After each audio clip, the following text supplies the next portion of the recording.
Have you ever wondered how verification engineers test millions of possible input combinations for a design? Imagine a duty where several signals can change at the same time. Each signal may have many possible values. When you combine them together, the number of combinations becomes extremely large. Now the question is, can we write directed test cases for every possible combination? Practically, it is impossible.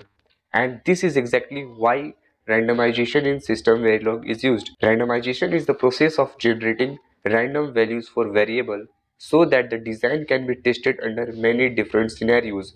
In older Verilog, we use the $random function, but system Verilog deals with object and classes, so simple random functions are not enough.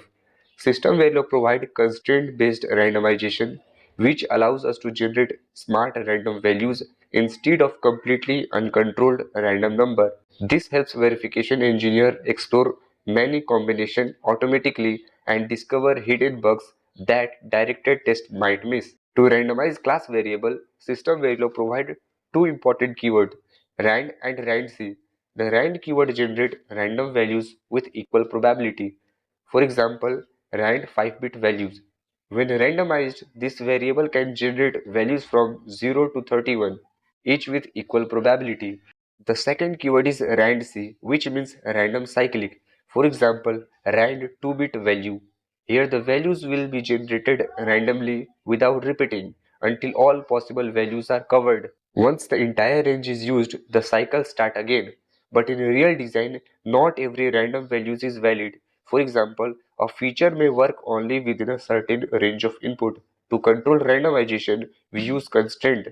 Constraint define condition that random variable must satisfy. For example, constraint value range value inside 10 to 20. This ensures the random value will always be between 10 and 20. We can also define specific set of values, mixed ranges, or even variable based ranges. So instead of manually writing thousands of test cases, verification engineers use randomization with constraint to automatically generate meaningful test scenario. This not only saves time but also help discover hidden bugs that might otherwise go unnoticed. And that's the real power of system Verilog randomization. This is Logic Verify signing off.